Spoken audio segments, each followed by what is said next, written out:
Menezes e eu estou aqui para apresentar o podcast Para Quem Acredita em Fantasma. E eu estou aqui com duas meninas, grandes meninas, Yasmin e Bia, que vão contar histórias, vão comentar todas essas histórias. Oi? Oi, tudo bem? Meu nome é Yasmin, eu emergi de um pântano em 1427 e renasci de um ralo lá no Itararé em 1987. Caramba, você tem boas histórias, hein, Yasmin? Ótimas. E você, Bia, me conta, me fala de você um pouquinho. Eu sou a Bia Maran, sou entusiasta no terror, no sobrenatural, ufologia. Eu curto muito as histórias que o povo conta, os causos, né? Principalmente aqui no Brasil tem muito caos, muitas histórias relacionadas a lendas e a vivência das pessoas, e eu sou muito focada nisso. Eu gosto de ouvir as pessoas contarem as histórias que as pessoas contam, as vivências. Então eu gosto muito de terror. E hoje a gente vai entrevistar o nosso primeiro entrevistado. É um cara muito legal, um cara muito bacana do aspecto sobrenatural, que é o Thiago de Souza. Ele é contador de histórias. E Yasmin, conta um pouco da biografia desse rapaz. O Thiago de Souza, ele é compositor, roteirista, humorista e contador de histórias, ou seja, ele é coisa pra pi. Ele faz parte do grupo criativo Fix, fábrica de ideias cinemáticas, do roteirista Newton Canito. Ele é idealizador do projeto Que Te Assombra, que reúne o acervo de contos de assombrações de histórias de cidades, promovendo visitas em pontos relacionados às histórias. E ele também é idealizador do programa de políticas públicas de preservação de patrimônio material e imaterial, chamado Saudade e Suas Vozes, já implementado nas cidades de Campinas, São Paulo, Piracicaba e Rio de Janeiro. Então, gente, a gente está aqui com o Thiago de Souza e ele vai conversar com a gente nessa próxima hora. E vamos lá para a primeira pergunta. Tá preparado, Thiago? Vamos lá, tô sempre. Ou não, né? Eu nunca estou preparado, que é ótimo também. O Thiago não tá de corpo presente, né? Só tá aqui espiritualmente, via online com a gente. Então, Thiago, para começar, você acredita em fantasmas? Dino, eu sou um cara cético. Eu falei outro dia, eu estava conversando até com o Daniel Pires, que também é uma super referência também de terror, né? Principalmente no universo da internet. E eu estava falando para o Dani que eu sou um cético. E eu acredito em quase nada, mas esse quase nada me prega cada peça. Então esse quase nada meu me deixa num pezinho nos believers aí, que eu não sei exatamente. Eu acredito muito na experiência humana, né? Tudo que a gente faz no Que Te Assombra tem a ver com experiência humana. Então esse quase faz com que eu não diga que não acredito, mas também acreditar piamente em tudo que eu vejo, não conseguiria fazer as coisas que a gente faz, senão viraria outra coisa. Acho que se eu acreditasse muito, eu não conseguiria fazer o que a gente faz. Mas também gostaria muito de ter algumas explicações, por exemplo, sobre algumas fotos que a galera tira no nosso passeio, que são fotos, cara, que são difíceis de explicar. O que tem atrás de mim, algumas fotos entre os túmulos, são coisas muito estranhas que eu não sei explicar, que moram nesse quase, que eu digo que eu não acredito em quase nada, mas esse quase me pega demais. Então, se você considerar isso como um potencial sim, eu deixo aí que eu acredito em fantasmas. Thiago, como que começou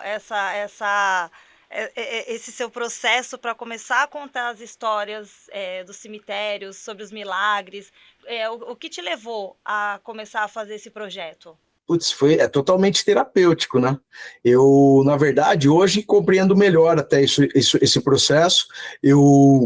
Quando eu fiz falar isso na frente do Dino é maldade, né? Na frente de vocês que trabalham com cinema, mas eu me arrisquei a fazer um doczinho muito humilde, sem nenhuma qualidade, mas enfim, queria me expressar dessa forma, explicando o que era cuidado paliativo, porque minha sogra foi submetida a um protocolo de cuidado paliativo. E em cuidados paliativos, que é um tema maravilhoso, lindo, bonito, a gente tem muito acesso. Só para concluir, esse foi um doczinho aí, sei lá, um doc meio entrevista que eu fiz com o pessoal da Faculdade de Ciências Médicas da Unicamp, explicando ou mostrando a primeira turma da Faculdade de Medicina da Unicamp e foi a primeira faculdade do Brasil a inserir na grade curricular cuidado paliativo. Por que eu estou falando isso tudo? Porque em cuidado paliativo a gente administra muito os domínios dos medos nossos. Então a gente tem, todo ser humano ele é formado por 4 domínios de medos. Físico, né? A gente tem medo de sentir dor, ou a gente tem medo dessas reações.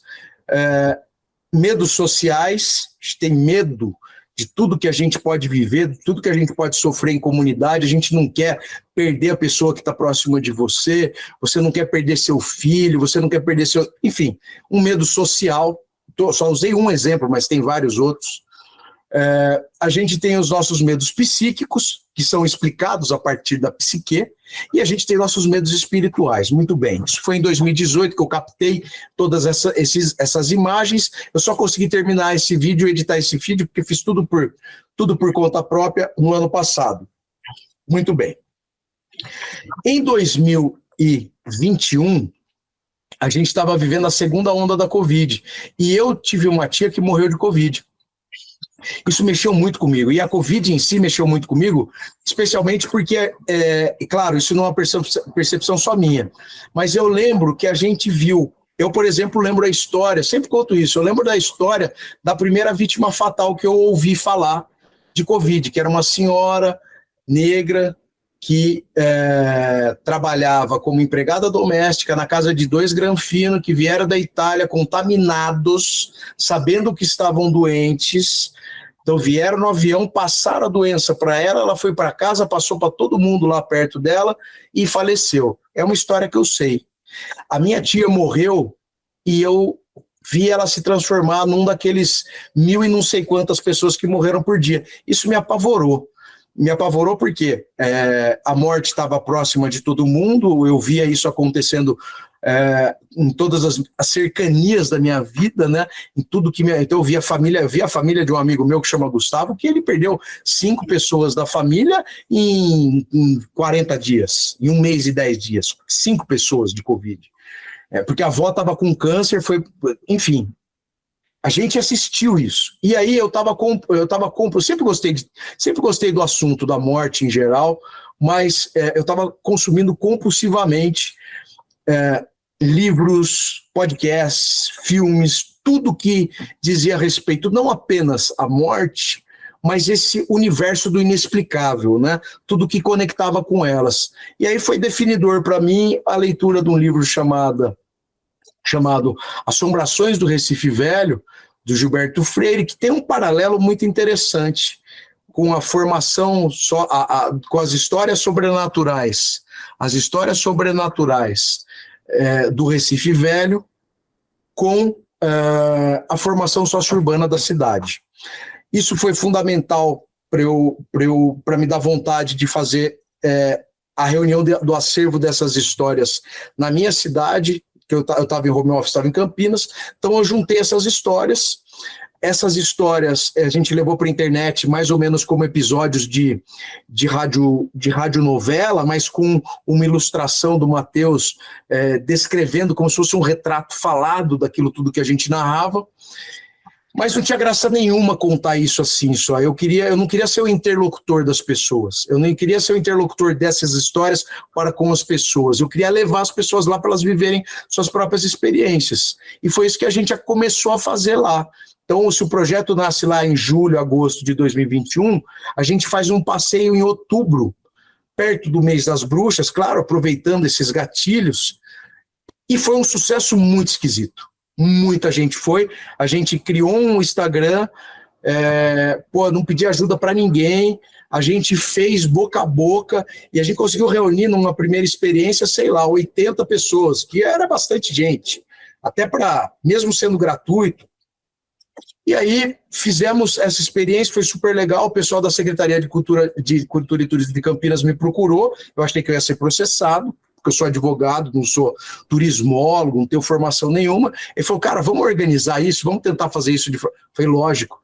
E aí, com o passar do tempo, a gente fez mais uma experiência em novembro e dezembro, eu dividi o passeio. Fiz um passeio a pé, porque todos os outros eu fiz de carro. Então, quem não tinha carro não podia fazer, ou precisava arrumar alguém que tivesse carro. Então, eu queria fazer um passeio a pé, para democratizar mesmo. Então a gente fez um no centro, um no cemitério. E aí, quando eu fui para o cemitério da Saudade de Campinas, que eu me dei conta da riqueza que é um cemitério. Eu nunca tinha, embora achasse legal, interessante, já tinha ido como turista regular no Père Lachaise, quando eu fui para Paris, já tinha ido no Recoleta, mas tudo como passeio turístico, não tinha um olhar para o cemitério, era como se tivesse ido para a Torre Eiffel, fui ver o Jim Morrison, era esse o meu interesse, na França. E aí eu percebi que não existia lugar que explicasse melhor a cidade do que o cemitério. Fiquei encantado com essa possibilidade, comecei a estudar um pouquinho como isso era feito, se isso tinha muita gente que fazia no Brasil, e eu vi que já existiam visitas que a gente chama de visitas mediadas, mas eu achava que essas visitas mediadas eram muito segmentadas. Então era assim, eu gosto de arte tumular. Tinha um professor que dava uma aula de arte tumular, mas você tinha que gostar de arte tumular para ir. E aí, ou então geólogos, para estudar as pedras das esculturas, super legal, só que era muito segmentado. Eu peguei e fiz o quê? Reuni todos os interesses que o cemitério tem, então desde arte tumular, que é uma coisa que hoje eu adoro e estudo, mas as biografias das pessoas que estavam sepultadas, das histórias sobrenaturais que fazem parte desse território. As histórias sobrenaturais não podem ser higienizadas quando a gente conta a história do cemitério, porque elas estão intimamente ligadas a esse domínio da morte, a esse domínio da dor que eu falei lá no começo de cuidado paliativo, o domínio das nossas dores espirituais. A gente procura, a partir de histórias sobrenaturais, converter traumas, tragédias, tristezas coletivas, enfim. Então, as histórias sobrenaturais são muito importantes para a gente compreender esse domínio da dor. Voltando, só para fechar, Dino, já acabei com o corte, né? Fiquei 5 horas. Mas depois eu tento fazer uma outra coisa mais rápida. Não, depois você entra, tá? A gente conta nas histórias, nas histórias eu vou mais rápido. E aí, eu percebi isso, que, na verdade, a dinâmica de um cemitério oferecia para a gente tudo e uma porrada de interesse que hoje está super vivo na internet. Por exemplo, a história sobrenatural, mas true crime também. No cemitério estão guardados, a gente fala de Santos. Santos é a história de um dos crimes mais emblemáticos do Brasil, o crime da mala, que começa em São Paulo, começa na Itália, na verdade, e termina em Santos. A Maria Féia está sepultada no cemitério do Sabuó, cemitério da filosofia, é uma baita de uma milagreira de cemitério, e ainda por cima, e além disso tudo, traz esse componente de um pezinho no sobrenatural, seja pela história que é contada no Porto, que ela aparece atordoada, grávida, procurando ajuda, seja pelo fato dela ajudar as pessoas em domínios aí sim espirituais, ajudando as pessoas a resolver os seus problemas do cotidiano, já que ela virou uma milagreira de cemitério. Então, a gente começa o cemitério. Quando eu olho para o cemitério, eu vejo um ramal de possibilidades alucinante. Tanto que eu vou ao cemitério dos lugares, eu estou compulsivo por isso, porque são tantas histórias e tantas possibilidades de retóricas e narrativas que eu estou ficando meio louco mesmo, obcecado com isso. Então, e agora sim, Thiago, uma das coincidências aí que você estava comentando, né, é que atrás de mim aqui tem um quadro. Não sei se você vai conseguir ver. É um quadro do Zé do Caixão, feito por um amigo meu, fotógrafo, que mora em Paris, o Adilson Félix, e ele tirou na tumba do Jim Morrison. Aí o Zé do Caixão, ele foi no Festival de Cinema de Paris, e aí o Adil levou ele para o cemitério e tirou ele na tumba do Jim Morrison. Então você já recebeu essa energia aqui do Zé do Caixão atrás de mim, tirado pelo grande fotógrafo Adil Félix, na tumba do Jim Morrison, tá vendo? Já começamos com coincidência. Nossa. Coincidência. Foi o túmulo que eu fui visitar no Père Lachaise, e esse ano eu fiz uma homenagem ao José Mujica Marins no túmulo dele, no dia do aniversário dele, no dia 13 de março, que é 13 de março de 36. Sim, 13 de março de 1936, queridíssimo José Mujica Marins. A Maravilhoso. gente pode fazer um dia um programa só sobre ele. Eu tenho várias histórias, né? Conheci o Zé do Caixão, Sensacional. fiz filme com ele, troquei várias ideias, tenho fotos e tal. Eu adorava o Cine Trash com Cine ele Trash, na banda. né? Sim. Perdia um. Eu já andei de carro funerário com o Zé do Caixão. Quando ele veio aqui em Santos, aí eu tô... Mas você sabe, Dino, que o que eu tenho feito bastante hoje é a gente exatamente se lembrar do José Mujica Marins. Sim. O Zé do Caixão é um apêndice da vida monumental desse cara. Então, e era engraçado isso, porque quando a gente ia lá no cemitério, porque cemitério é a realidade, né? O cemitério não é nada idealizado, o cemitério é a realidade. Não é o que a gente projeta sobre as pessoas, é o que elas são. E é muito interessante porque o túmulo que o José Mujica Marins foi sepultado, ele escolheu estar lá. A família Marins tem um jazigo, tem um terreno no cemitério de Santo André. Só que o José Mujica, ele escolheu ficar com a mãe dele, que foi sepultada em 96 ou 95, nesse túmulo da família Haddad, porque o José Mujica estava passando por uma dificuldade econômica, estava meio atrapalhado em como faria o sepultamento, e aí essa família ofereceu o lugar para ele colocar a mãe dele, e ele aceitou de bom grado, e antes dele morrer, ele decidiu ser enterrado no mesmo lugar. Só que o túmulo da família estava largado, e era o túmulo de outra família. A família Marins não podia fazer nada, eles não podiam reformar um túmulo que não pertencia a eles. E aí eles conseguiram as autorizações, reformaram o túmulo, tá lindo o túmulo do José Mujica Marins, tem uma foto muito legal dele, bonito, né, novo, bem jovem, bem quando ele começou quando ele teve o sonho, né. A história, vocês devem saber, a história do José Mujica Marins com o Zé do Caixão é sensacional, né, da concepção do Zé do Caixão é sensacional.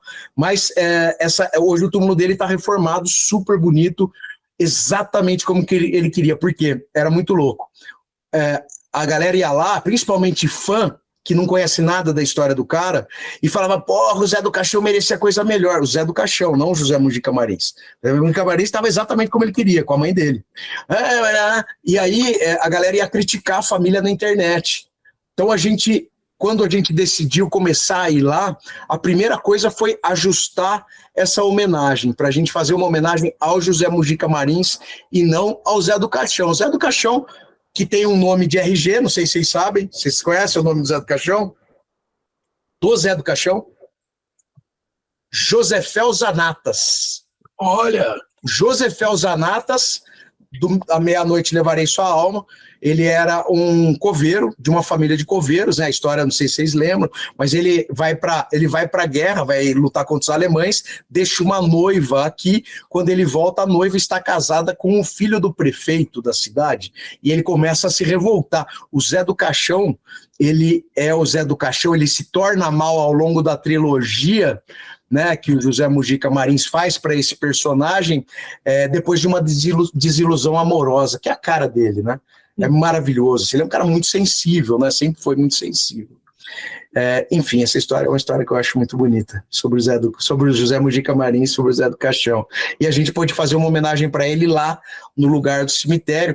E é uma outra coisa muito louca sobre o José Mujica Marins, é que ele nunca foi um cara que gostou da morte, ele detestava a possibilidade de morrer. Ele odiava a morte exatamente porque o Zé do Caixão, personagem, nasce de um pesadelo dele, em que ele é arrastado por um cemitério, e essa figura, que era uma figura que depois ele traduziu imageticamente no Zé do Caixão, essa figura tenta mostrar para ele a data da morte dele, e ele odiava isso. Então o Zé do Caixão, na verdade, essa materialização do alter ego do José Mujica Marins, na verdade também foi um grande instrumento de terapia dele para conseguir superar esse pesadelo horroroso que mobilizou ele a ponto dele botar essa figura, essa entidade para trabalhar para ele o resto da vida. Maravilhoso, né? Um cara de outro nível, de inteligência, de capacidade fora do comum. Tem uma história do Zé do Caixão que é muito boa, assim, vou ser bem breve, é que o Zé do Caixão, o Carlos Achenbar, ele leva o Zé do Caixão na Faculdade de Cinema de São Paulo. E aí ele chega lá, ele é autodidata, né? Ele é uma pessoa que humilde, que aprendeu sozinho. E lá os alunos começam a perguntar absurdos para ele. Começam a perguntar coisas difíceis, coisas que ele não entende. E aí e lá estava também o Glauber Rocha. E aí nesse momento, o Carlos Achenbar tira o Zé do Caixão do palco leva pros bastidores e fala pros alunos: vocês nunca vão chegar ao pé do Zé do Caixão, ele faz sucesso, ele é autodidata, ele é de verdade o cinema. E aí nesse camarim, o Glauber Rocha chega pro Zé do Caixão e pergunta: seu Zé do Caixão, seu Mojica, me fala o seguinte, o que eu vi do seu filme parece muito o Inferno de Dante. É muito Inferno de Dante isso. E aí o Zé do Caixão fala pra ele: então me apresenta esse Dante que eu não conheço, quero ver os filmes dele também. Né? E aí ele é maravilhoso. Era um homem simples, mas que a primeira vez ele começa, só para falar da biografia dele e falar como ele era autodidata, aos 3 anos de idade ele muda para os fundos de um cinema que o pai dele vai se tornar, que o pai dele vira gerente do cinema. Então ele começa a assistir filme com 3 anos.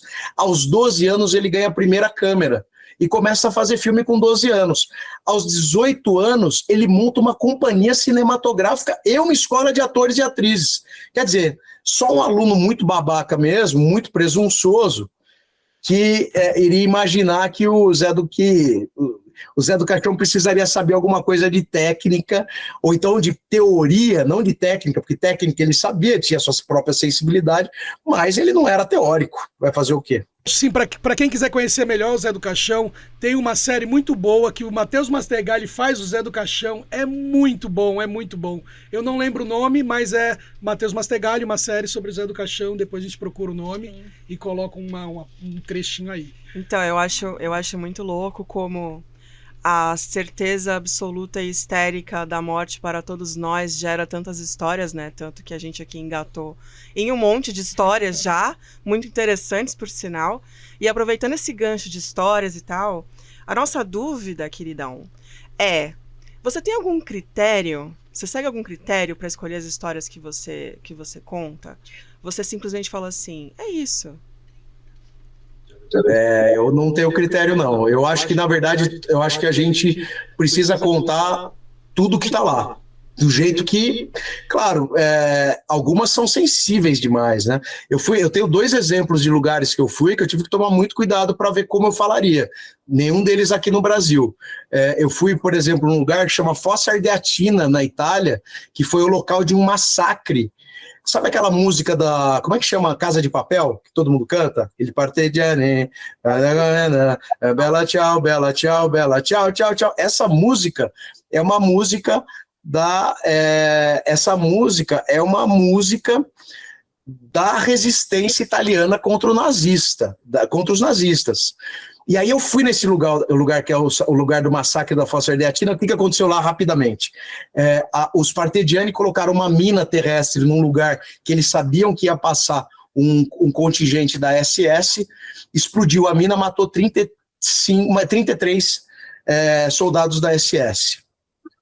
O comando de Roma, o comando militar nazista que estava controlando Roma, falou: matem pelo menos nessa vila onde aconteceu isso, nessa vila matem pelo menos 10 italianos, aleatoriamente, civis, para cada soldado nazista. Eles pegaram lá 335 pessoas, levaram para a Fossa Ardeatina e mataram todas simultaneamente com um tiro na nuca.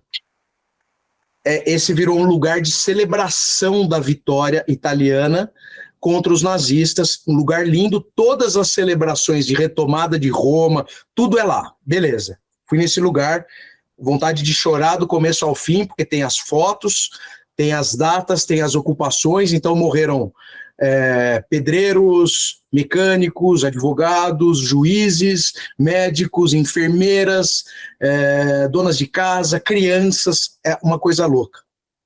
Eu fui num cemitério em Pomésia, que é um distrito de Roma, que é um cemitério de soldados, lá não falam nem nazista mais, soldados do Terceiro Reich, eles falam. Eles evitam ao máximo falar do nazismo e de nazistas.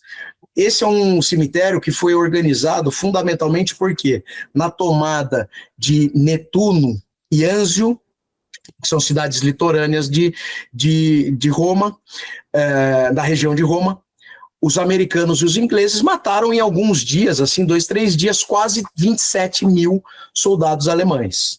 Vocês imaginem o problema sanitário disso. Você matar 27 mil pessoas, o que você faz com 27 mil corpos? Não tem o que fazer. É um grau de contaminação, é uma coisa fora... Bom, o que os italianos fizeram? Ao invés de fazer o que os nazistas faziam, que era queimar, tratar como lixo, como merda, todo mundo que eles matavam, eles levaram para um cemitério e enterraram dignamente essas pessoas. Hoje esse cemitério existe, ele é gerido por uma associação de guerra alemã, não há qualquer tipo de apologia, veja, não é a nazismo, é a heroísmo, então é só um lugar que prega a paz e lamenta aquelas mortes. Cara, e você vê, e eles fazem a mesma coisa, que a estrutura fúnebre é muito parecida com a estrutura fúnebre da Fossa Ardeatina. A foto, normalmente de rapazes muito jovens, data de nascimento e data do óbito. Um monte de jovem alemão que estavam a serviço, sim, do exército nazista e que tiveram a vida ceifada. Eu tenho certeza que eles não têm nem ideia do porquê.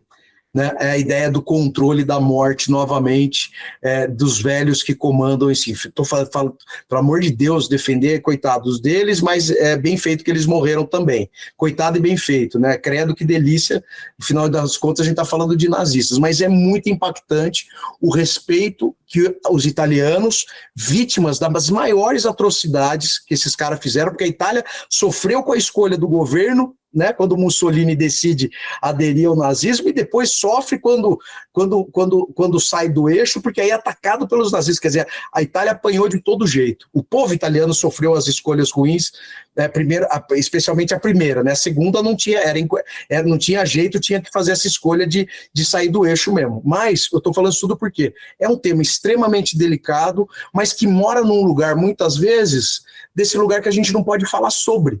E é muito impressionante a gente ver no Brasil, por exemplo, uma porrada de formação de célula nazista, porque esse assunto virou um assunto meio tabu. A gente não fala com clareza sobre o nazismo no Brasil. A gente não fala do quanto isso é perverso, quanto isso deveria ser, e né, crime, fazer apologia, mas a gente coloca no lugar. Eu fui lá ver.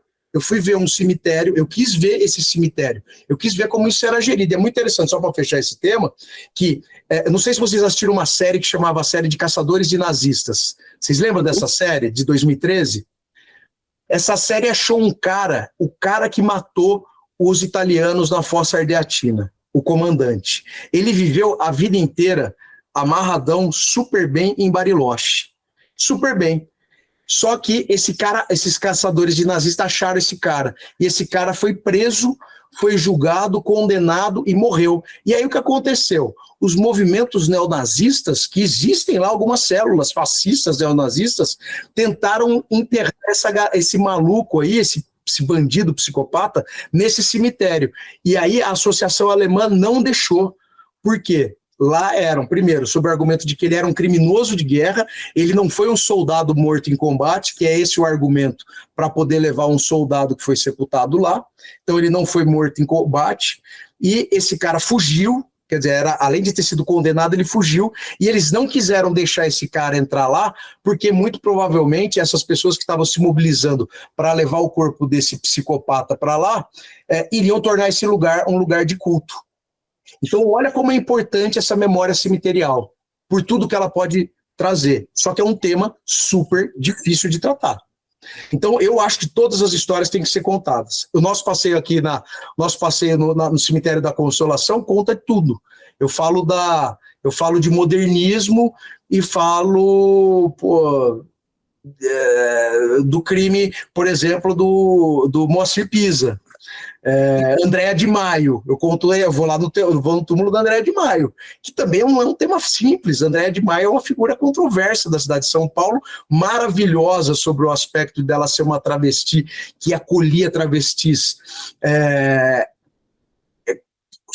não só soropositivo, mas que desenvolveu AIDS e ninguém cuidava. A gente está falando anos 80, anos 90, só que ao mesmo tempo ela era a poderosa chefona da noite.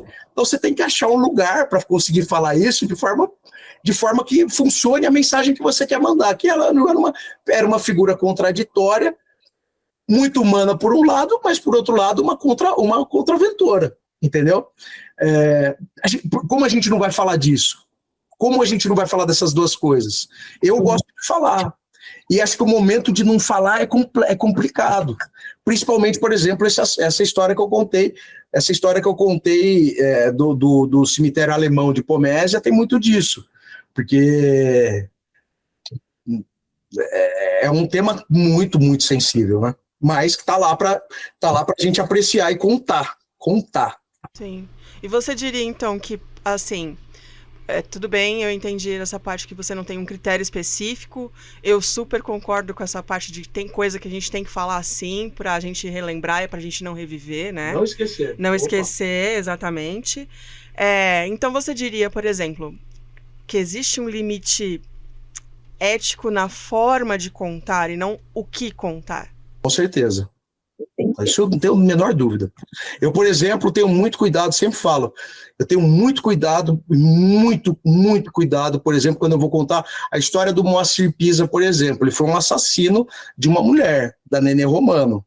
Ele cometeu, não vou falar que ele cometeu feminicídio, que nos falava à época, de uma mulher que era uma mulher tida como uma cortesã. Eu coloco ela sempre numa condição, para contar essa história, eu coloco ela numa condição de ser completamente liberta de qualquer amarra machista da época, porque essa época a mulher era tida como uma propriedade. E se eu não tomar muito cuidado em como contar essa história, vai ter gente me falando que eu estou tendenciosamente dizendo que ela provocou sua própria morte, o que para mim é um absurdo completo. Então eu quero contar a história dela a partir da loucura do cara. A partir do cara não compreender que ela era uma mulher completamente livre e cagava 1 quilo para homem. E que isso não é motivo em nenhuma instância para que autorize alguém a fazer o que o cara fez, por exemplo. Então, não é simples. Eu sei que não é. Mas tem. Eu, por exemplo, sempre falo para quem está começando aí em cemitério. Pô, morreu a Fera da Penha o ano passado, a Neide.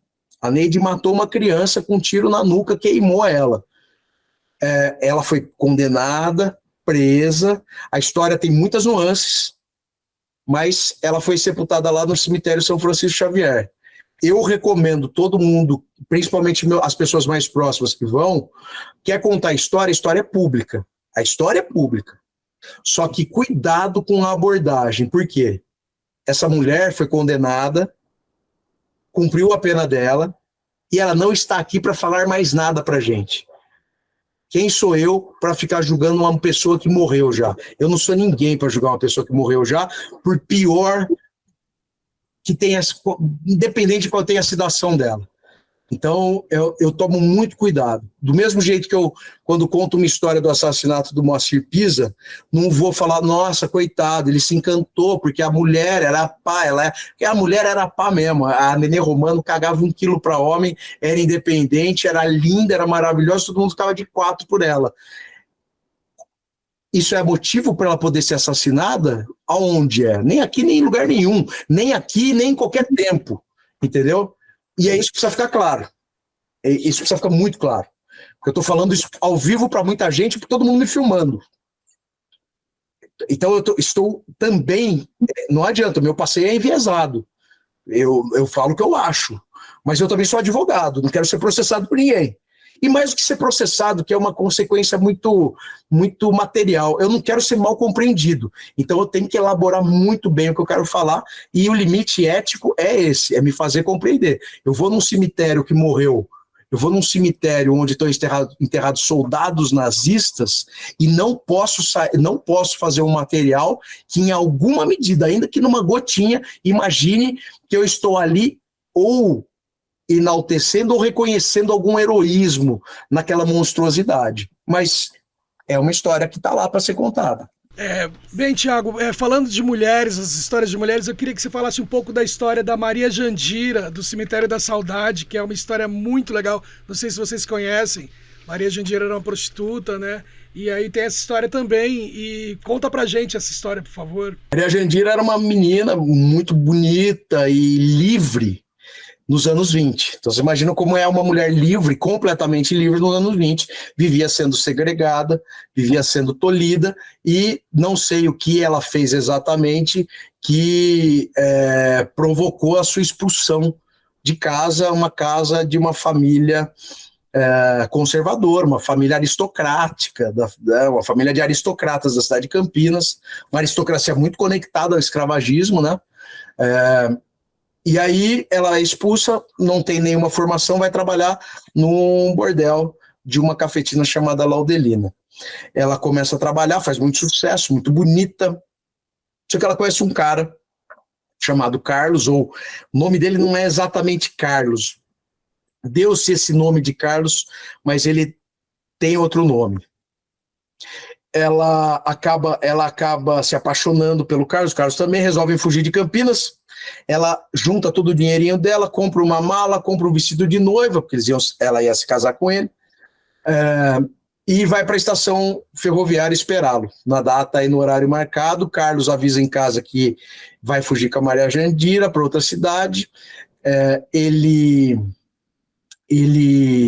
avisa a família, e a família fala, pode ir, mas se você for, você vai ser deserdado.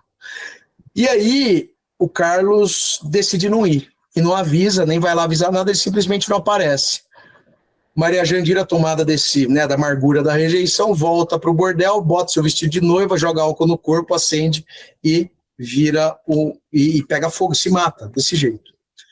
Ela é enterrada no cemitério da Saudade de Campinas, é sepultada lá,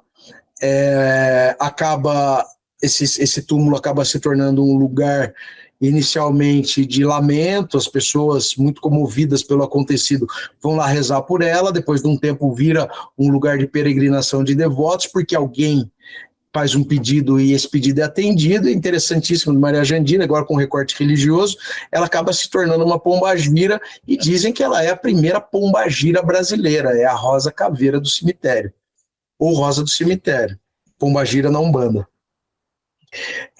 O processo devocional de Maria Jandira é muito criticado na cidade, inclusive pela imprensa do Estado.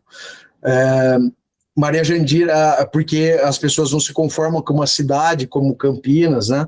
Cidade de intelectos, um dos berços do nosso republicanismo, né? A República Brasileira tem vários agentes importantes, protagonistas de Campinas, Itu, Piracicaba. E aí é proibido esse processo devocional por um tempo. Mas depois o povo volta a se socorrer de Maria Jandira, e tem uma história, e tem várias histórias sobrenaturais lá, mas tem uma que eu acho muito legal, que é a história de uma aparição dela, que a Maria Jandira, tem um segurança fazendo ronda, vê uma mulher lá de branco, né, com a descrição da Maria Jandira, pertinho do túmulo dela, e aí esse segurança vai chegando perto dela, chamando, fala, tem que ir embora, tá fechado o cemitério, né? E quando ele chega perto o suficiente, vê que ela não tá tocando os pés no chão, e ela vira para ele e pergunta se é o Carlos. O coitado do segurança tá morrendo de medo, não responde, ela volta ao seu caminho, segue até o túmulo, vira uma grande labareda e entra dentro do túmulo. E para fechar, Maria Jandira, é muito interessante um detalhe sobre o túmulo dela, porque tem uma plaquinha que está escrita assim, traga apenas flores. E aí a minha interpretação disso é, não traga julgamentos, porque muita gente fala, é para não trazer vela, porque ela morreu queimada, tal. Eu não acho isso. Eu acho que o traga apenas flores tem a ver, sim, e se não tiver, é uma metáfora muito boa, de você não levar seus julgamentos quando você vai visitar Maria Jandira, levar só flores, levar só agradecimentos, levar só coisas que agradariam, que enalteceriam a sua vida e sua morte. E, Tiago, ela, depois que ela pega fogo, e pegando fogo com vestido de noiva, né, gente? É muito Nelson Rodrigues isso para mim. Acho que não sei nem se o Nelson Rodrigues chegou a conhecer essa história. Mas aí só fica uma foto dela, não é isso? Isso, só fica uma foto na lápide. A foto que está reproduzida na lápide é uma foto. Dizem que essa foto é a última foto, é a última reprodução da foto, é a última reprodução de sua imagem, né? Não existe, é uma foto que estava num criado mudo dela, que é a única coisa que sobra intacta do incêndio no quarto, né? Então essa foto acabou ficando lá por isso. Então, no meu primeiro livro, né, Para Quem Acredita em Fantasmas, que inclusive é o nome do nosso podcast, eu escrevo também sobre a Maria Jandira. Eu acho que a culpa do Carlos é minha, eu que coloquei. Você que colocou o nome de Carlos? Que Carlos era um amigo meu, e aí eu homenageei esse meu amigo. Você sabe que tem uma outra referência, tem 3 versões mais antigas. O livro é de 96. Deixa eu ver o nome, Fantasmas.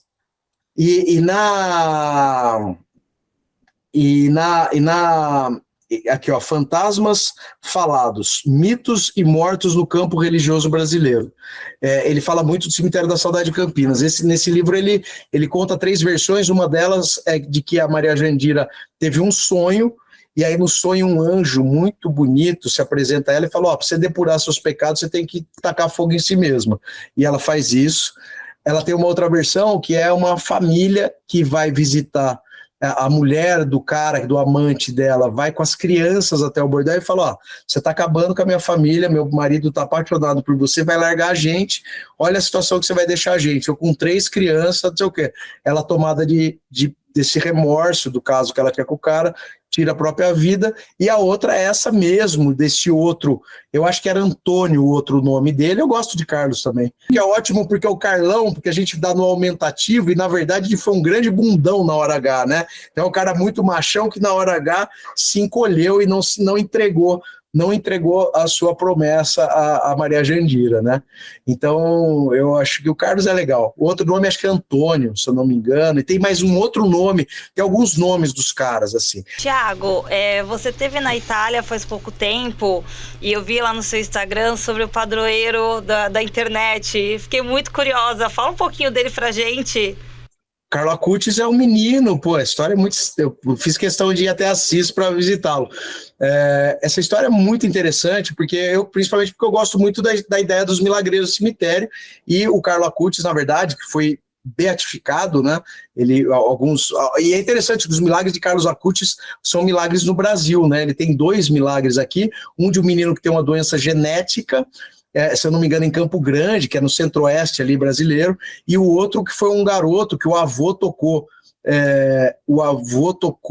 Agora eu não me lembro qual dos 2, eu posso errar aqui, mas o avô tocou uma relíquia dele, uma camiseta dele, e tinha um neto que estava com câncer. Agora eu não sei se é o neto com câncer ou o neto com problema genético. O fato é que ele curou os 2, ele curou uma criança que tinha câncer, pelo menos a família acredita isso a ele, e curou esse outro com uma doença genética.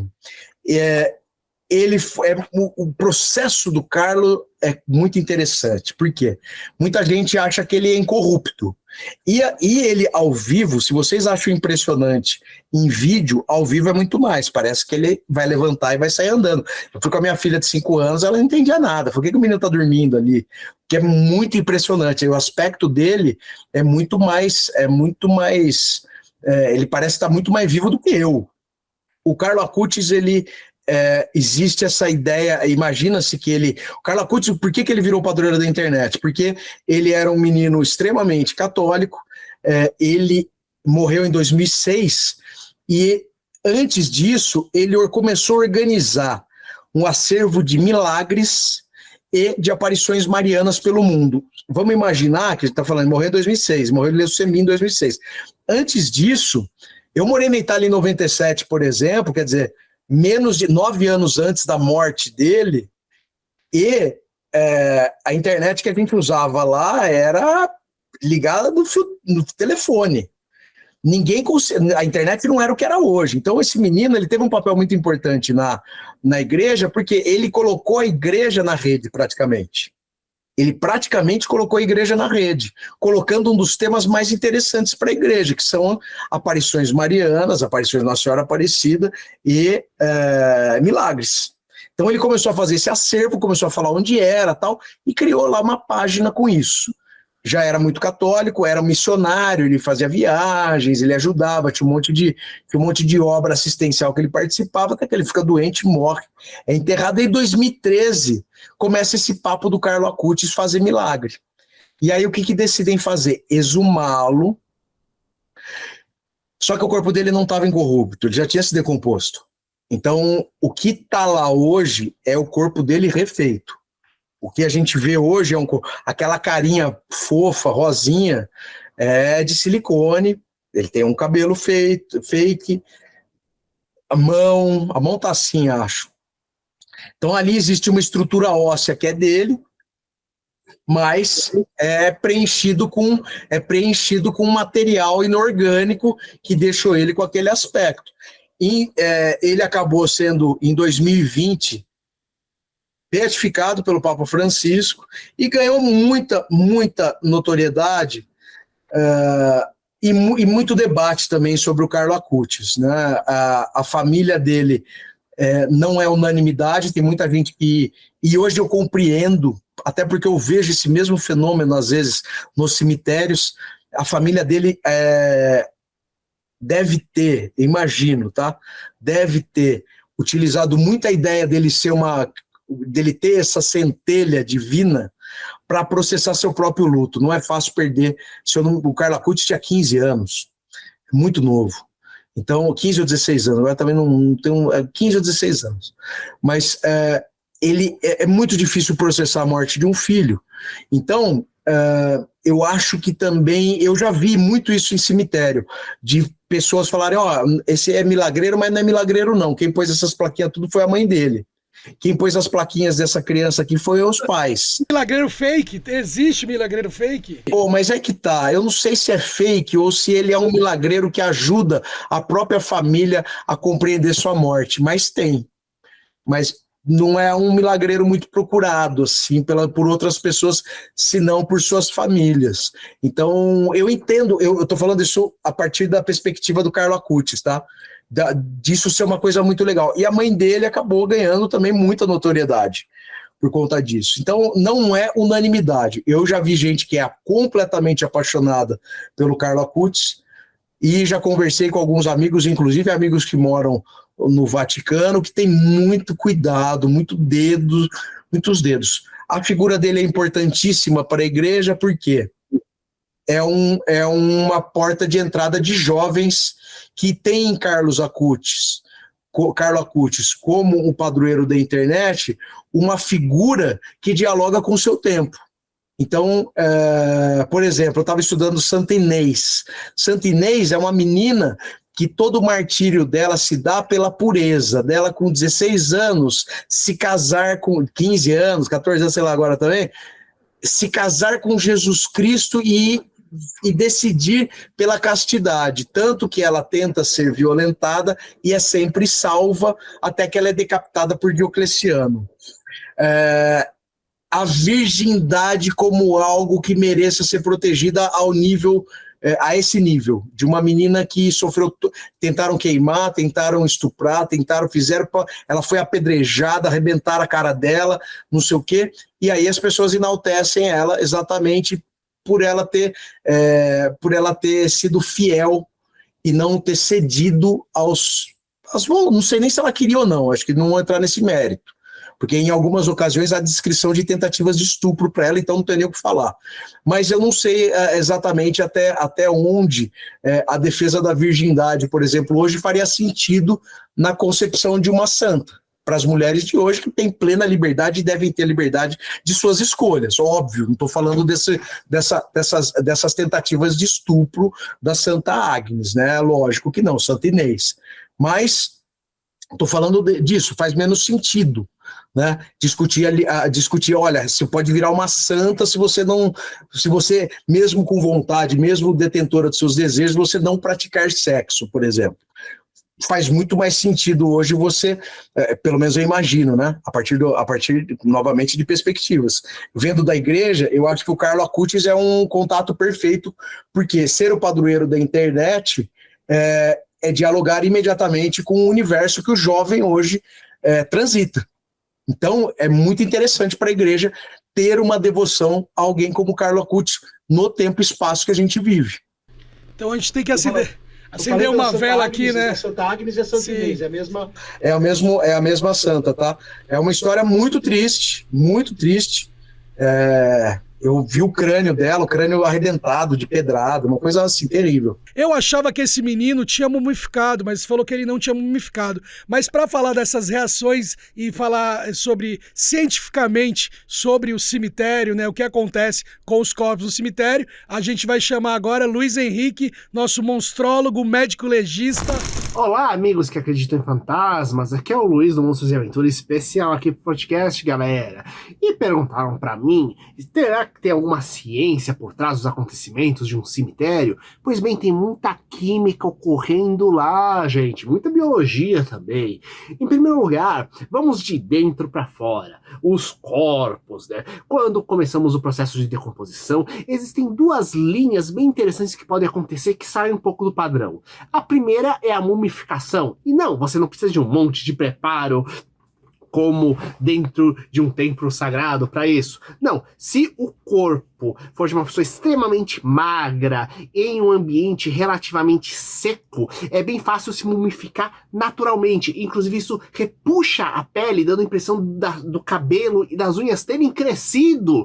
E existe outro caminho, que é o do adipocere, que por outro lado é quando o corpo tem muita gordura e ao mesmo tempo temos um ambiente muito quente e alguns tipos de roupas também ajudam nessa reação química que ocorre justamente entre as bactérias e a gordura, fazendo com que quase como se o corpo fosse feito de cera, quase como se ele fosse uma estátua de cera. Então imagina só, abrir o cadáver e ele tá quase igual como se estivesse vivo há anos atrás, mas na verdade tudo é quase como se fosse uma grande estátua de cera formada naturalmente.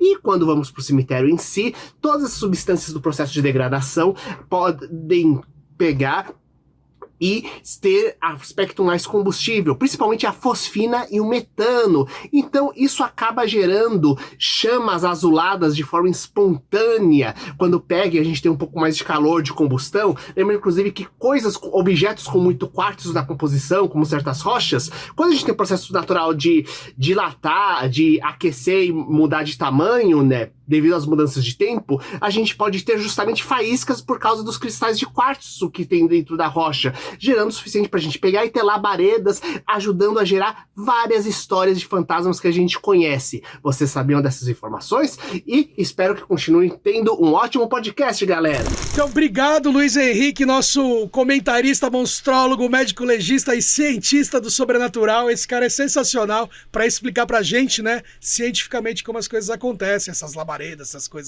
essas coisas estranhas.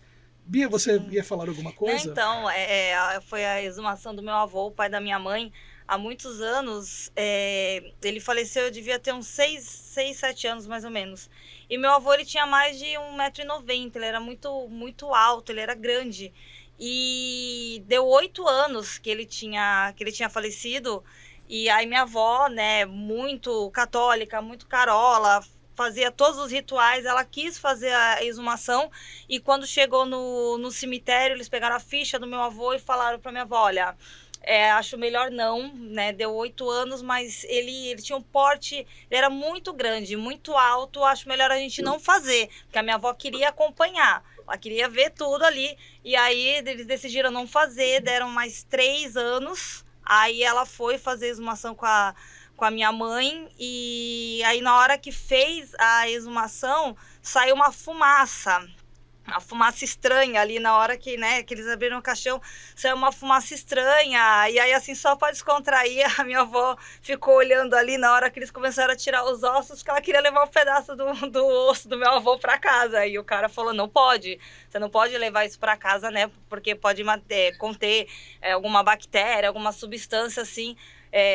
que podem, né, infectar, mas na hora que abriu o caixão, tava lá, assim, já tava só ossada, cabelo, mas saiu uma fumaça estranha, que na hora minha avó levou aquilo como se fosse algo, né, assim, sobrenatural, mas é uma reação química mesmo, mas ela contava como se fosse algo sobrenatural.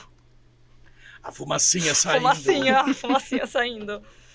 E você, Yasmin, tem alguma história assim da sua família, alguma coisa de cemitério, assim, alguma coisa íntima? Em relação a reações químicas e riscos sanitários de cemitério, eu não tenho. Apesar de eu ser uma grande rolezeira de cemitério, não para beber vinho, mas eu acompanhava um amigo meu que ele fazia fotos em cemitério para acompanhar as condições, né? De campa, um monte de campa abandonada, um monte de campa violada, com o crânio exposto, ossada exposta, e você não sabe, tem nem noção se a família sabe disso. Sim. Mas eu tenho uma historinha de visões, pode ser? Pode, manda, manda. Bom, em 2008, eu acho, eu trabalhava no Museu de Arte Sacra com 2 colegas minhas. O Museu de Arte Sacra já era um ambiente que a gente já sentia coisas, já via coisas, mas você fala assim, estou louca, estou. Aí nós fomos gravar um dia no cemitério do Paquetá, pedimos autorização e tal, e a pessoa aqui foi a atriz do videozinho que ela tinha que fazer. E eu sem óculos, eu sou uma topeira. E aí eu fui me locomover, e lá no Paquetá tem as campas no chão, né? Que são, eu não sei se todas, mas a maioria ali é área de criança, né? Eu, distraída e cega, eu pisei numa campa. E pedi desculpa. Eu falei, desculpa, neném. E terminamos a gravação. Desculpa, bebê. E aí fomos, né? Fomos embora, fui pra minha casa e tal. Não tive medo de nada, não senti nada, não senti porra nenhuma. Cheguei em casa, fui dormir um pouquinho, acordei no meio da noite. E vejo um senhor no fundo, assim, de terno, mas dele eu não via rosto, nada. E uma menininha no pé da minha cama, olhando assim pra mim. A menininha. Pequenininha, cabelinho preto, vestidinho branco, assim. E foi embora. Mas, e aí sumiu todo mas mundo. você já tinha visto outras coisas na sua vida ou só viu assim, essa menininha? Eu já vi um cara na porta do quarto do meu pai, mas tinha sido a única coisa que eu achei que assim, você tinha visto. Tô no meu estado de sono aí, sei lá. Mas foi um negócio que eu vi e quando eu fui acordando, aquele negócio sumiu. E dessa menina, eu acordei, eu fiquei acordada. E eu vi a menina ali. Você não filmou? Pegou? Eu Você falei, é filha, cineasta. eu não sou Pega sua uma mãe, câmera, não filma. vim te buscar. E você não filmou? Curiosidade de pegar o celular, a celular, câmera? gente, 2008. Eu Ah, acho que ela 2008 foi né? falar pra você assim, ó, querida, tá tudo bem, viu? Tia, De boa. tia, você quer brincar, tia? Vamos brincar. Saudades minhas. Então, eu acho que cada um... Aparição no quarto, gente, é o seguinte: se cobre com lençol e com edredom. É a única coisa que funciona, que faz os fantasmas. É intransponível. Edredom é intransponível.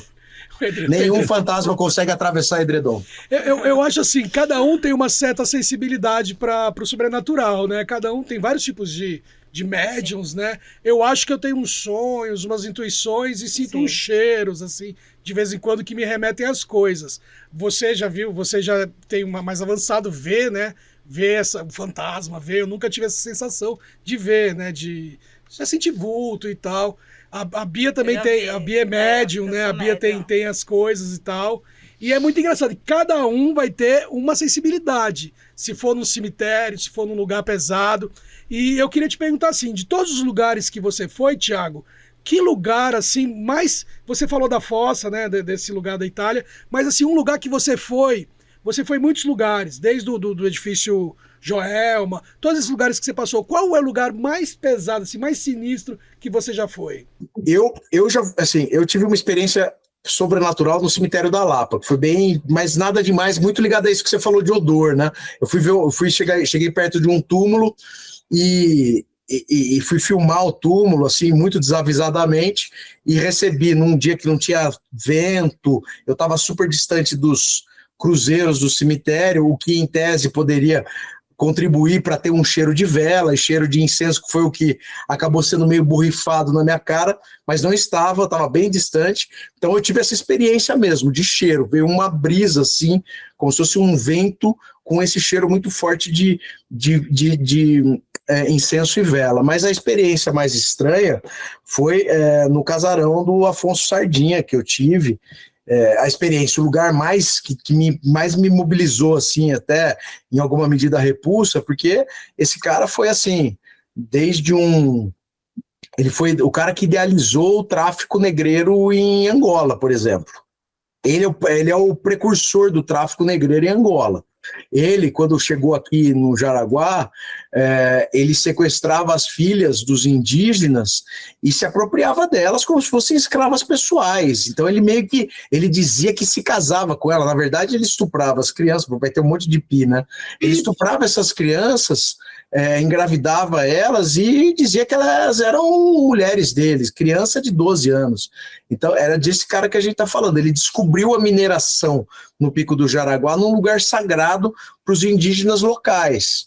Então, esse cara, para mim, é um cara que eu tenho uma repulsa ali, não gostaria de ficar. E tem, sobre esse lugar, histórias muito esquisitas, muito macabras, porque, eu não lembro o ano, mas no começo dos anos 90, fizeram um albergue da juventude nessa casa. E, porra, vi o cara da Holanda, vinha a menina da Inglaterra, e ela não sabia de história nenhuma disso que eu estou falando, e eles iam para dormir nessas casas, e poxa, as mulheres eram tocadas, os caras eram empurrados lá dentro, ninguém sabia o que... Era impossível passar uma noite. A polícia, uma vez, os seguranças, porque hoje é um parque estadual lá, a polícia foi chamada pelo zelador e falou, ó, venham porque tem ladrão lá dentro. Tá um puta barulhão, os caras estão ou quebrando tudo, ou vou roubar, sei lá o que vai fazer.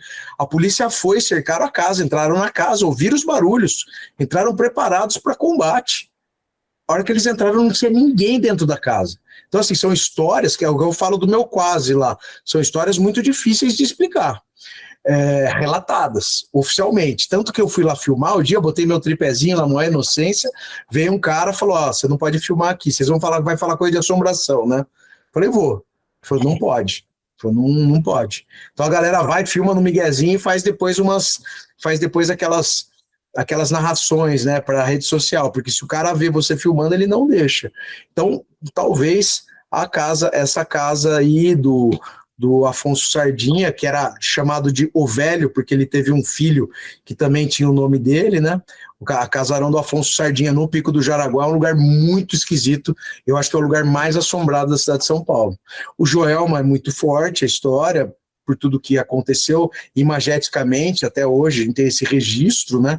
A gente tem isso em vídeo de quase 200 pessoas foram mortas, 187 pessoas oficialmente mortas, mais de 300 feridos, esses corpos, muita gente se jogou para fugir das chamas, esses corpos foram perfilados na garagem da Câmara dos Vereadores de São Paulo, que fez com que também a Câmara herdasse a memória dessas imagens, também se tornando um lugar assombrado, muito por conta disso, mas eu ainda fico com o Afonso Sardinha aí por tudo que representa esse cara, né, que até hoje eu acho que é patrono da metalurgia brasileira, uma dessas coisas, assim, que mesmo você não sendo anacrônico, é difícil de entender como a gente tem algumas homenagens aí estranhas no nosso país, né, essa é uma delas. Então, agora para juntar duas coisas que a gente adora, né, que é o terror e o cinema, a gente trouxe aqui nosso comentarista macabro de cinema, Vini, fala pra gente aí, qual filme você separou pra gente de terror aí nos cemitérios? Como você falou, cemitério, né? Filmes com cemitério, né? Filmes sobre... Primeiro que eu pensei foi no Poltergeist, mas eu achei que meio roubado, então vamos cortar o Poltergeist, porque só é cemitério no final, né? Pra quem não lembra, no final ele descobre que eles estavam no cemitério. Mas os filmes que eu separei mesmo, o primeiro, que eu acho que é o mais todo mundo pensa em cemitério, que é o Cemitério Maldito, do original, por favor, aquele de 1983, se não me engano, que é baseado no livro do Stephen King, e que, curiosamente, é o primeiro filme que foi escrito pelo roteiro do King também. E, para quem não sabe a história, é de uma família que vai morar numa casa que é na beira de uma estrada, e o vizinho conta para eles uma história que tem um cemitério indígena, que você enterra os animaizinhos de estimação e os animais voltam, né? E aí a história começa com esse gato que morre, e pra quem não viu, e vai dando spoiler, né? Morre o menino e aí o pai leva o menino lá. Então é um filme muito, muito assustador, e tem um cemitério, né? Como um pano de fundo do filme inteiro, né? Assim, ainda que ele apareça não tantas vezes, mas ele aparece, o cemitério tá lá. Enfim, eu acho que é um filme que todo mundo viu, né? Um filme famoso, né? Até teve um remake, teve uma continuação. Uma das cenas mais dramáticas, eu acho que eu já vi no cinema, tá nesse filme. É um filme de terror, mas eu fiquei tão triste. Qual? O do... A do velório do garoto. A do velório do garoto. Caraca, o velório é horroroso. Gente, que coisa horrorosa. E a cena do caminhão vindo também é terrível. Também é horrível. Terrível. Eu vi, eu era muito pequenininho. Eu era muito pequenininho quando eu vi. Eu acho que eu até era menor do que eu deveria ser quando eu vi. E a coisa que mais me impressionou foi a visita da esposa dele com a tia. Que é uma tia doente, né? E aí ela tem uns pesadelos com a tia. A tia é meio monstruosa. Eu fiquei com aquela imagem daquela tia na minha cabeça até hoje. Enfim. E aí o outro filme é um filme um pouco mais desconhecido, mas ele é aquele filme que quem gosta de um cinema um pouco mais alternativo sempre procura, né? Que é um filme chamado Pelo Amor e Pela Morte. É um filme da Itália que ficou famoso com o nome oficial dele, né? O nome italiano, que é o Della Morte e dell'Amore, de 1994, que é dirigido por um cara chamado Michele Soavi, que é um cara que ele era muito próximo do Dario Argento e do Lúcio Fulci, né, que são aqueles caras que ali no final dos anos 70, no final dos anos 80, no começo dos anos 80, eles meio que montaram aquele terror italiano que meio que mudou uma certa visão assim do terror, que era um terror tanto que vinha do giallo ali, né, quanto com um terror mais quase exploitation ali assim, italiano, né? E o italiano quando fez um faroeste, ele faz o terror, era um terror muito muito visual. E o Michele Soavi, ele vem desse lugar, ele fez 2 filmes que são famosos também, que eu acho que um é A Catedral e o outro Pássaro Sangrento, que são os filmes que chegaram nas locadoras do Brasil e tal. O Pelo Amor e Pela Morte, ele não chegou tanto no Brasil, porque ele é muito, muito... Não é pesado, né? Hoje, pra gente olhando, né? Não é tão pesado. Mas ele era muito pesado porque ele tanto por ele ser visual pesado, como ele tem uma história que é muito louca, que é um cara, esse Della Morte, que ele é um cara meio que um zelador, meio coveiro ali daquele lugar, de um cemitério específico ali, numa cidade, e ele começa a perceber que 7 dias depois que as pessoas morrem, elas voltam. E aí ele meio que se transforma num protetor dali. Então as pessoas voltam, ele vai lá e mata esses cadáveres, né? E aí acontece um caso com uma moça, o marido dela morre e ele se apaixona pela menina. E aí essa menina morre e aí quando ela volta, ele decide que ele tem que matar ela. E aí depois que ele mata ela, ela volta 7 dias depois, aí ele descobre que na verdade ele matou ela, né? E é uma loucura, assim, porque são uns mortos, uns zumbis, ele matando todo mundo. E tem um amigo dele que só fala uma palavra. E aí ele vai tentar falar pra cidade, a cidade não acredita nele. E aí você vai ele vai pra um lugar, assim, muito, muito, muito maluco. Então quem gosta de filme exposto, assim, é bem legal. E no final, tipo, a morte vai falar com ele, fala que tá todo mundo errado, tem que matar todo mundo, ele vai matar todo mundo. Então, assim, e é muito divertido, é aquele terror dos anos 80 ali da Itália, então tem um humor que não é humor, né? Que é aquele humor que não é esquisito, você tá dando risada de algo que você acha que você não tinha que estar dando risada, e são os efeitos especiais bem gores mesmo, assim, bem expostos, né? Esse é o tipo de filme que eu não sei onde as pessoas vão achar, mas, né, a internet tá aí para o pessoal achar, né? Nos lugares. O outro filme também é um filme que eu acho que esse marcou a infância de muita gente, né? Que é a Volta dos Mortos-Vivos, que não é a Noite dos Mortos-Vivos, é a Volta dos Mortos-Vivos. A Volta dos Mortos-Vivos... O 2 é maravilhoso. Porque a Noite dos Mortos-Vivos é o do Romero, e o cara que escreveu o livro com o Romero é um dos caras que escreveu a Volta dos Mortos-Vivos. E aí ele escreveu meio que pensando numa continuação, mas não era uma continuação, e aí no final ele fica com os direitos da ideia de Living Dead, né? E aí os Living Deads ficam com ele e o Romero passa a fazer os Deads, né? Dawn of the Dead, aí eles dessa separação. E A Volta dos Mortos-Vivos é um filme que ficou muito famoso porque ele é dirigido pelo Dan O'Bannon. E o Dan O'Bannon é o cara que criou o Alien. E foi a primeira vez que ele nunca tinha dirigido um filme, e aí foi cair na mão de um, na mão do outro, e alguém falou, não, Bento, você não quer fazer? Ele falou, vou fazer esse negócio aí. E aí ele é no momento exato em que tá explodindo os VHS, né, assim, no começo dos anos 80, o filme de 85, então ele já tem aquele momento que tá estruturado, todo mundo tem VHS em casa, então é um filme que fez muito sucesso. E ele também fez sucesso por quê? Porque tem um rapaz e um senhor, eles estão levando uns tonéis, né, de um líquido esquisito, e esse tonel vira, e aí esses caras são contaminados, e eles meio que viram uns zumbis, eles vão ficando meio decrépitos, assim, né, eles vão, os dois, né, mas esse negócio também vai pro cemitério, e aí uns amigos punks desse cara vão no cemitério fazer festa, e aí como o líquido cai no cemitério, os caras, os defuntos começam a virar zumbis, né, e sair do cemitério. E é nesse filme que pela primeira vez o zumbi procura o cérebro, né? O zumbi não procurava cérebro. O zumbi do Romero não fala em cérebro, ele não fala. O primeiro cara, brain, na Volta dos Mortos. Então é um filme que todo mundo tem muito carinho por ele.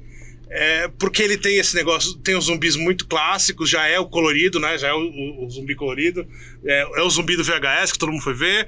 Ele tem coisas muito engraçadas, é aquele momento ali dos anos 80 que você tem aquele horror com humor, né? Você tem o Caça-Fantasmas, você tem os Gremlins, você tem esse que tá assim, aceitando o humor ali, e eles vão, é bem feito, e tem muito zumbi, e aí ele vira uma franquia, né? E essa franquia ela vai se perdendo no bom sentido, né? Ela vai ficando pior e melhor a cada filme, né?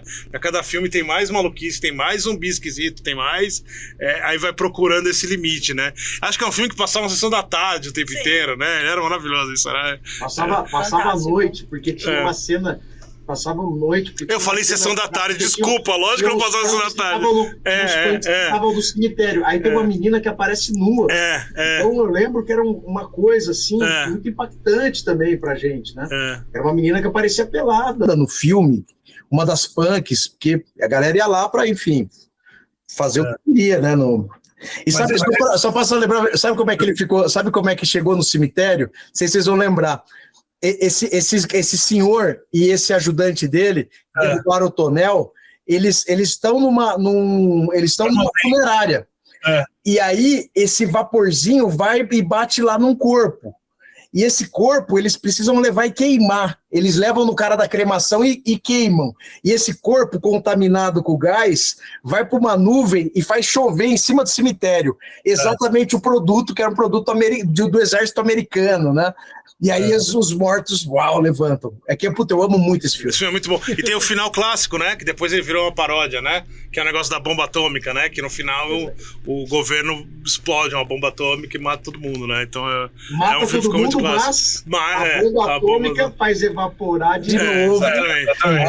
Todos os gases, todos os produtos químicos que tornaram aquele povo zumbi. Porque nessa hora já tem zumbi um monte, né? Já tem uma cacetada de zumbi nessa hora, né? No final do filme já é geral. É muito divertido.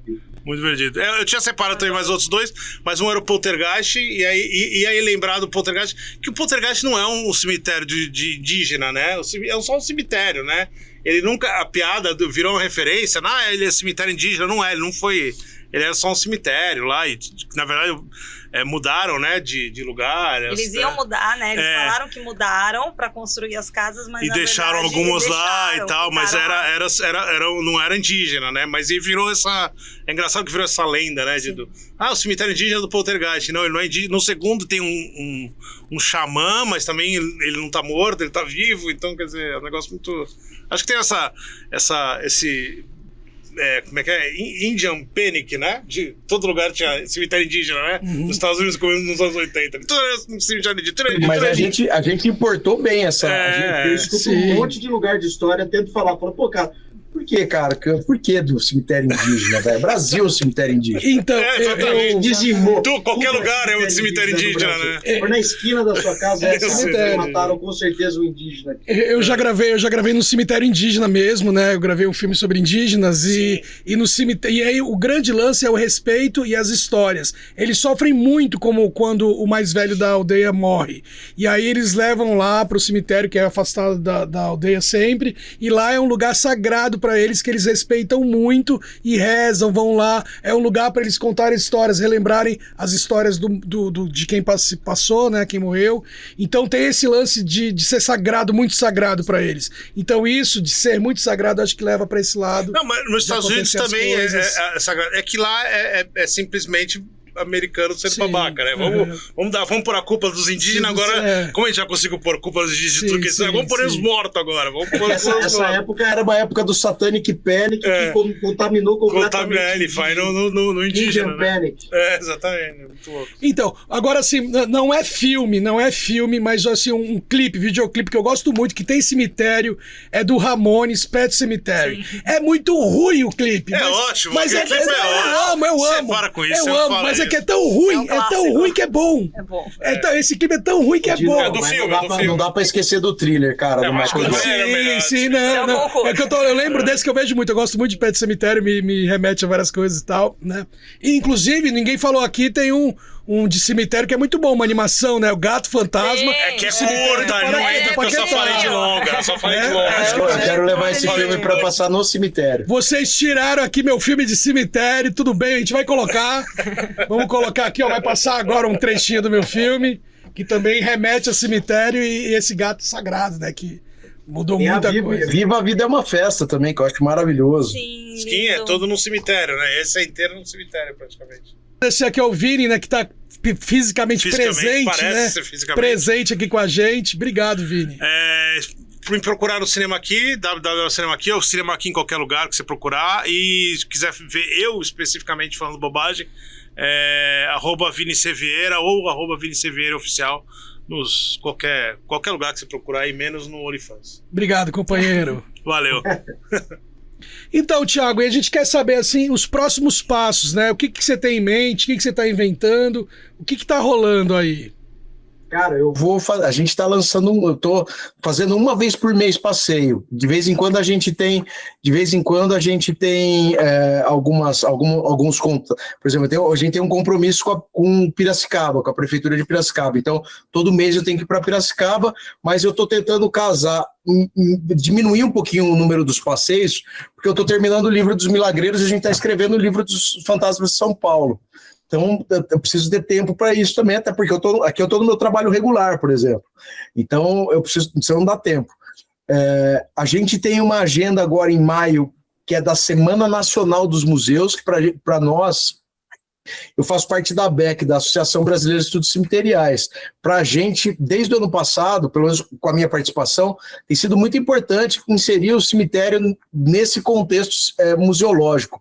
Além da gente mais para frente conseguir trazer projetos mais importantes, mais visíveis, tanto ligados à proteção desses territórios, como pelo reconhecimento deles, a gente começa a popularizar, em alguma medida, com um grau um pouco mais erudito, vamos dizer assim. Não que eu não seja um cara que ame popularizar isso de forma simples, como as pessoas querem. Mas parece que para a gente conseguir transformar isso tudo em política pública, precisa estar dentro desse universo. Então, para a gente é muito importante, maio vai ser um mês importante para isso. Junho, a gente tem um compromisso no Rio e eu tô afim, a gente tá combinando de eu voltar para Santos, mas pra gente ir pro cemitério, cara. Eu queria ir pros cemitérios de Santos. Eu acho que o nosso passeio tá estabelecido. É um passeio seu, né, Dino? É um passeio que é feito em cima do seu livro. Eu vou aí para contar suas histórias, do meu jeito e tal, mas você sabe disso. Você sabe, desde o começo sempre foi o passeio de Santos, que para mim, a cidade de Santos tem a melhor condição geográfica para um passeio assombrado, porque, além de ser um cenário muito imagético com essa proposta, né, ali no Centro Velho, a luz, né, meio lusco-fusco, umas estátuas, ao mesmo tempo algumas coisas antigas, um visual muito fantasmagórico mais gostoso. ele é plano, então a gente anda bem, dá para parar para conversar. Cara, é super seguro. Tenho certeza que vocês têm problema na cidade de vocês, mas, cara, me parece muito seguro. Então, eu acho que esse roteiro de Santos é um roteiro que, puta, se fosse abraçado pela cidade, ia ser perfeito. Era para fazer todo final de semana, tá cheio todo final de semana. Mas eu também acho a questão cemiterial santista muito encantadora para mim, porra, que passa e todos os cemitérios, hein? Eu gosto do Areia Branca, gosto do Sabuó e gosto do Paquetá. O cemitério vertical, eu ainda não fui, nenhum preconceito, tenho vontade de ir, mas eu gosto muito desses, cara. Eu gosto de sujar o pé, não adianta. Eu gosto de conversar com coveiro, eu gosto de conversar com devoto, eu gosto de conversar com os macumbeiros, eu gosto de conversar com todo mundo, cara. Então, eu preciso ir para cemitério com cara de cemitério. Embora entenda a importância das outras abordagens, acho que não, é super, super necessário, super importante ter, mas eu gosto de sujar o pé, não tem jeito. Gosto de pisar na lama, gosto de conversar com a galera que tá lá, gosto de tudo que tem no cemitério. Então, eu adoro os 3 cemitérios, por mim faria um passeio. Eu sei que o Areia Branca é um pouquinho mais longe desses 2, mas daria para fazer uma caminhada, por exemplo, do Sabuó até o Paquetá. Se a gente tiver apoio logístico, né, da empresa de trânsito, para colocar batedores, para a gente caminhar com alguma segurança, velho. Tendo segurança, dá para fazer tudo. Porque eu acho os cemitérios de Santos foda. Os 3 eu acho sensacionais. Todo cemitério tem uma história para contar. E esses 3 cemitérios contam histórias diferentes a partir das pessoas que estão sepultadas lá. Então eu acho muito legal. É o que eu gostaria de fazer em Santos numa próxima etapa. Eu acho que o passeio no Centro Velho está estabelecido, é só organizar para fazer. Esses outros a gente precisava desenvolver e entender que história o Paquetá quer contar para a gente, que história o Sabuó quer contar para a gente, que história a Areia Branca quer contar para a gente. É o cemitério que diz isso, não sou eu que tenho que falar. Então eu preciso estudar muito. Os cemitérios do Areia Branca, os milagreiros do Areia Branca eu conheço, tem 5 milagreiros no cemitério Areia Branca. No Sabuó tem a Maria Féia, além de outras milagreiras, crianças, histórias tristes, mas histórias bonitas. E o Paquetá tem, cara, como é que chama o poeta? Martins de Sá? Martins Fontes. Martins Fontes. Tem o gato também, né? O Gato, Martins Fontes, tem vários famosos. Não, mas o Martins Fontes é um milagreiro, cara, não sabia. Mesmo. Quando eu fui lá, eu soube do marinheiro, que é um marinheiro que tem um túmulo pequenininho, que roubaram a âncora. E aí eu perguntei, tem mais algum milagreiro? Ele falou, tem sim, tem um poeta lá. Aí o cara me levou no Martins Fontes. Falei, caralho, ele era... Pô, e aí tem todo sentido, ele era médico, ele atendia, ele era um médico que tinha uma postura social muito particular, ele atendia pobre, ele atendia cara necessitado, então ele além de toda a temática literária dele, ele também era um baita cara legal para a cidade, ele pensava sanitariamente a cidade de Santos, então ele acabou virando um milagreiro, e lá o dia que eu fui tinha vela, tinha tudo, um milagreiro que atende questões de saúde de seus devotos. O cara que vai lá nem sabe que ele é poeta. O cara vai lá porque sabe que ele é um médico que é milagreiro. Olha que loucura, velho. Eu achei do caralho quando eu descobri isso. E o Paquetá, talvez, lógico, tem a história do gato, tem a história do fantasma do Paquetá, da Maria Maracajá, como é que é? Maria Maracajá? Esqueci o sobrenome dela. Maria M. Tem todos os personagens da cidade, alguns de fora da cidade, né? Enfim, o Paquetá tem o cemitério mais antigo de Santos, resumido a uma sepultura.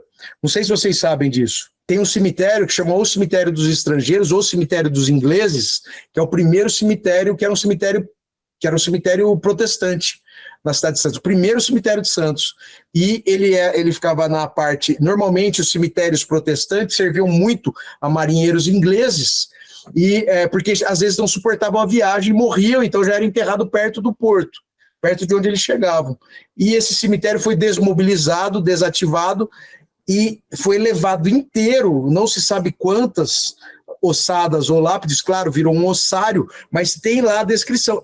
Aqui está o cemitério mais antigo de Santos, e é uma lápide, cara, é uma lápide, um terreninho, e tem um cemitério inteiro dentro do cemitério do Paquetá. Então tem muita história do cemitério do Paquetá. Se tivesse que escolher um só, eu acho que eu faria o Paquetá, mas os 3 cemitérios públicos de Santos são sensacionais. Tem um cemitério, o cemitério de São Vicente é legal também, ele é híbrido, né? Ele é vertical e é também horizontal, mas tem um cemitério também muito especial aí na Baixada, que é o cemitério das Polacas, que outro dia a gente pode conversar sobre. Que é em Cubatão, cemitério em Cubatão. É o cemitério das Polacas, que fica no cemitério de Cubatão. Cemitério de Cubatão que tem uma história sinistríssima, porque ele ficava numa área onde estão as grandes fábricas ali, então ele foi desmobilizado também, levado para onde ele é hoje. O que aconteceu? Muita gente que assistiu o translado dos corpos, porque o que aconteceu? Chegou um dia e falaram, precisa mudar. E aí tinha corpo que não estava em condição ainda de exumação, tinha corpo recém-sepultado. Então falam que foi uma cena horrorosa, porque os coveiros foram obrigados a pegar corpos que ainda não estavam prontos para ser exumados, portanto em decomposição, um cheiro horroroso de morte, e esses caras tendo que com machado cortar os corpos, e todo mundo que assistiu falou que foi uma cena assim, das piores que o Cubatão já viu. E, a partir disso, nasceu uma história sobrenatural, a história da procissão das almas, que falam que na Sexta-feira Santa, os mortos desse antigo cemitério, ainda devem ter, lá perto da fábrica, saíam de lá e iam até o cemitério novo visitar os seus corpos, que foram transladados. Então, os restos mortais que ficaram atrairiam as almas, e essas almas sairiam de lá e iriam visitar os seus corpos na nova morada. Tem uma história legal aí também, de assombração. Então, Thiago, primeiro eu quero te agradecer imensamente pela sua participação, pela sua generosidade. Imagina, quando você veio... Desculpa não poder não estar aí, cara. Não, claro. Um dia, logo em breve, você vai estar com a gente. Eu queria, sabe o que eu estava pensando? Se a gente puder, a gente podia pensar, se você me convidar de novo, se você quiser, a gente pensar num final de semana que a gente faça um passeio e eu vou para aí e a gente já faz tudo. Com certeza. Mas eu quero te falar o seguinte, quando você aparece assim na minha vida, né? Quando você veio me conhecer por conta das histórias, a primeira vez que você falou comigo, eu fiquei meio cabreiro, né? Falei, alguém quer contar minhas histórias? Como assim? Como vai ser? Mas logo depois que a gente fez o primeiro contato, eu já percebi que você era um cara muito legal. E o que você trouxe foi o seguinte, colocar minhas histórias direto com o público, né? Fazer o retorno, assim, eu me lembrar da época do teatro, de contar essas histórias. E você é um grande contador de histórias, né? Eu conto algumas histórias com você, faço alguns comentários. Você me ensinou muito a fazer esse passeio. Eu imaginava fazer um passeio lá atrás, mas os meus passeios eram todos caros, porque tinham atores, tinha um cara com trombone, era tudo muito, muito, muito complicado. Sim. Eu tentei fazer com a Secult, a gente tentou conversar e tal, mas era muito complicado e não deu certo. E aí quando você veio com a simplicidade de ser um passeio assim, não, Dino, é a gente com o megafone contando as histórias direto, e aí foi me abrindo esse novo jeito de contar histórias e de contar histórias direto pro público. É muito legal. Eu espero que a gente faça logo em breve. Posso falar, Dino, na boa, só acontece porque as histórias são foda, cara. Sim. Só por isso. E as histórias são foda porque as pessoas conseguem se reconectar com o seu senso de pertencimento à cidade, aquele cheiro, aquelas coisas, aquelas angústias, através das histórias. As histórias sobrenaturais são muito mais do que histórias sobrenaturais. Para quem não acredita, elas são grandes metáforas de feridas abertas. Contar a história... É o que eu sempre falo quando eu vou nas cidades, cara. A gente vai para cidades, várias cidades, eu vou contar a história que às vezes as pessoas conhecem. Mas talvez exatamente a ideia de que, veio um cara de fora só para contar a história da minha cidade, para mim, é porque elas são legais mesmo. Porque, chegou onde eu tava, cara. Eu não tava em Santos quando eu li seu livro, entendeu? Eu não tava em Santos. Suas histórias chegaram até mim quando eu quis saber de Santos.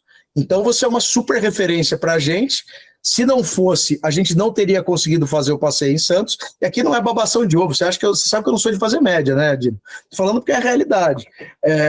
Você acabou se tornando uma referência importante pra gente exatamente por isso, cara. Porque você conta com maestria, com paixão, com sentimento as histórias que são de todo mundo. E fazer isso, cara, é legal pra caralho, velho. É muito bom. E é um sucesso, né? A gente começou lá indo 100 pessoas e tal. No nosso último tinha quase 200 pessoas. A gente entra na prefeitura e preenchia a escada da prefeitura, assim, de gente. E aí várias... Sempre uma medida, né? E aí várias pessoas de preto, assim, né? Parece um show de rock também. E tem um lance muito legal que vem gente de todo lugar. Vem gente de São Paulo, de Praia Grande, de Itanhaém. Vem gente de todo lugar escutar essas histórias. É muito legal, é muito bacana fazer. Espero que vocês vão no próximo, né? Sim, nunca consegui.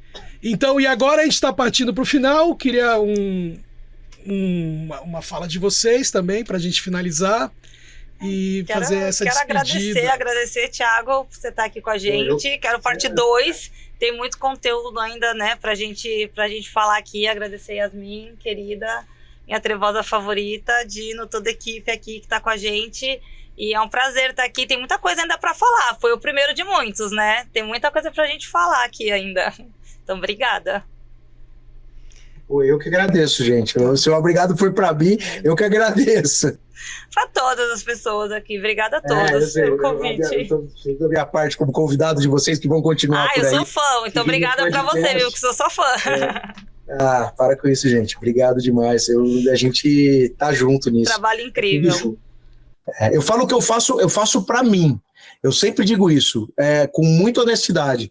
É terapêutico. Só que faz parte dessa terapia ter muita gente comigo. E não faz sentido nenhum não ter as pessoas, não ter a experiência das pessoas para complementar o que eu quero saber. Porque, no final das contas, eu não tenho a resposta do porquê que eu faço isso de verdade. Não tenho a menor ideia. Na verdade, por que eu paro, por que eu fico em cemitério, não sei se um dia eu vou descobrir também, só que estar junto, a gente está fazendo junto, é o que dá sentido a tudo isso, entendeu? Porque você é doido. Não somos todos? Somos todos. É isso. Vini, alguma palavra? Não, agradecer. Esperar pela próxima com mais filmes, agradecer a todo mundo, parabenizar todo mundo e tamo aí, vamos mais filmes, esperar a próxima pra ter mais filmes, aí tá tudo certo. É isso. Obrigada. Um beijo. Vou voltar pro meu ralo. Tchau. Então, gente, Thiago, muito, muito obrigado por você ter feito a estreia no nosso podcast. Nosso primeiro de muitos, né? Se der tudo certo e vai dar. E a gente quer agradecer a todos. Até o próximo podcast Pra Quem Acredita em Fantasmas. E seguimos assustando. Para quem acredita e para quem quase acredita. Acredita, pô. Tu acredita sim. O quase acredita porque acredita, vai. Exatamente. Quase.